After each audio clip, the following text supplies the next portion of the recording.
Hi guys, it's Isa. Today we're gonna see 10 fantasy new releases that are to die for and that are worth you checking them out this summer. This list is gonna be a blend of adult fantasy, young adult, as well as new series and sequels.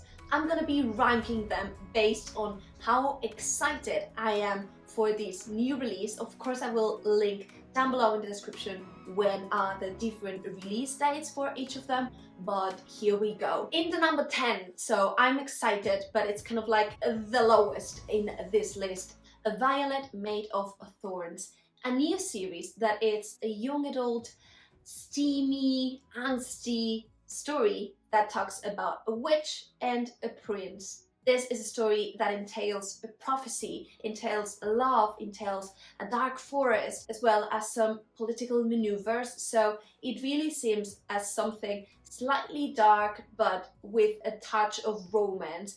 It has been pitched as being perfect for lovers of Serpent and Dove, which I haven't read, and The Cruel Prince. In the number 9, we have The Ballad of Never After. So book 2 in the Once Upon a Broken Heart series, which has this incredible, amazing book cover. This series overall live in the same world as the Caraval series, which is one of my favorite series of this year, to be honest. This book, however, it had a different twist to it. I'm very hopeful for this story to pick it up. In terms of world building, it's still very whimsical, although the magic happens a little bit differently. The characters are a little bit more torn, let's say. We will have Jax, who is this very tormented character. He is immortal and he has this curse of whoever he kissed will die, and only one woman is going to be able to break this curse and ensure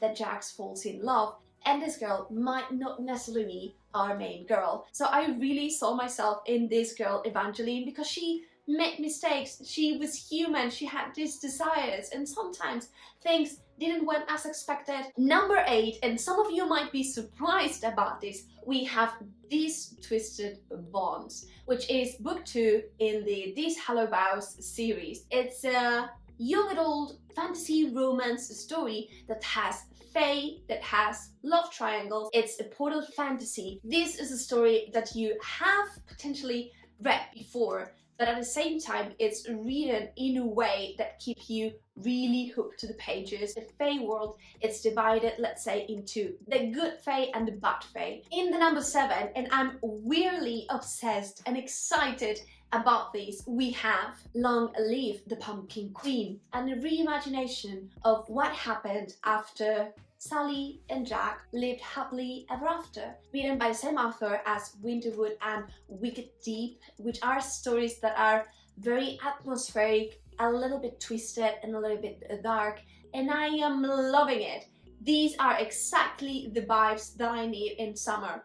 Romance and dark stories, and just knowing that this is going to be a story following Sally's point of view and how she, after marrying Jack, finds herself being somewhat also trapped in this world, and how she will start this quest similar to the one that Jack had, but going to the dreamland. Sounds honestly just so thrilling. My expectations here are honestly to just have a very cozy, atmospheric, slightly dark read, and just to enjoy really this story. Add in the comment right now a pumpkin if you are also excited about this book. Number 6, we have a new release of a new series that is getting fantastic reviews so far. Called A Strange and Stubborn Endurance, we will have a queer, high fantasy epic story following 2 princes. It seems that the world building will happen within this medieval world,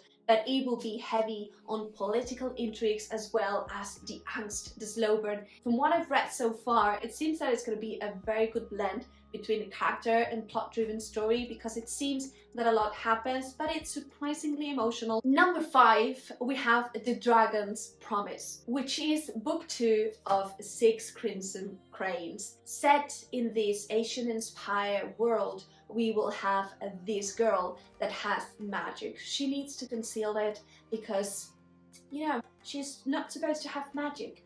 one day she is discovered and she and her brothers are cursed. She is cursed with this big massive hat that covers her face, and she cannot speak because for one word that she speaks, each of her brothers will die.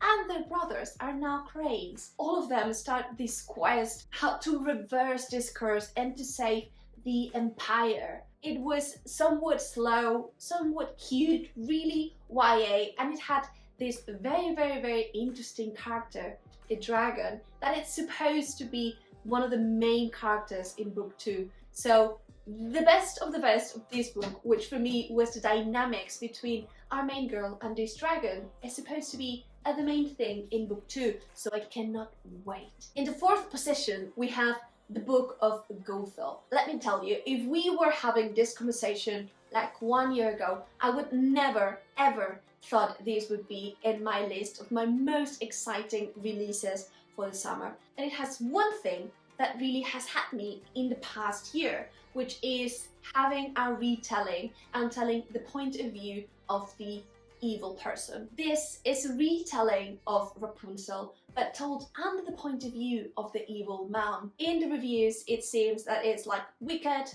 but for Rapunzel, which I loved Wicked. Internally, I'm also getting a lot of vibes with KKE, and it seems that it's also perfect for lovers of Circe. So this is something that I'm really keen to try. Cool. We're getting in the top 3. Number 3, we have Babel, or the longest name, which would be Babel or the Necessity of Violence, an arcane story of the Oxford Translator's Revolution by R.F. Kuang. So, last year I read Poppy War, the trilogy. It was a mess. It was one of the trilogies that I hated the most. I didn't understand the hype of everyone. It was like, why did you even like this book? Which made me turn my house, my book, apart. And that's precisely the thing. Since I've read it, time has passed. Now, looking back, I'm like, damn, that book really changed me. That book really made me cry, really made me angry. It didn't went in the way that I necessarily wanted or expected, but now I'm like, alright, maybe that's not necessarily a bad thing. And I think that although the tropes of the Poppy War don't resonate as much with me, being like very war driven, very on the revenge path, Babel has other tropes that really match myself very nicely. It is a dark academia story, and for sure it's gonna be dark. It's gonna be also a standalone, and this is the one that I'm maybe the most excited, but because the certainty that I like it, it's less. I am a little bit afraid. I'm just placing it in this 3rd position. And if you're excited also from this book, drop a book as an emoji. Top 2, and this will probably be a surprise as well as kind of vibe, we have Empty Smiles, which is the conclusion of the Small Spaces series by Catherine Arden. She is very famous for the Bear and the Nightingale series, Owl Fantasy. This is supposed to be middle grade, but it is not. I mean, it is, but it's creepy. This first book presents us with Ollie, this girl that is somewhat of a misfit, and one day she has this school trip where things will go really bad. So if you're triggered by scarecrows, don't go to the story, but it has this family vibe, this true friendship, this almost Stranger Things vibes to it that I honestly loved. They're short, they're quick, they're lovely, they're terrifying, and I loved it. And in my top 1, let me know down below, drop a comment if you know already what is the release that I'm most excited for this summer. We have Furysong, which is the conclusion of the Aurelian cycle, the 3rd book.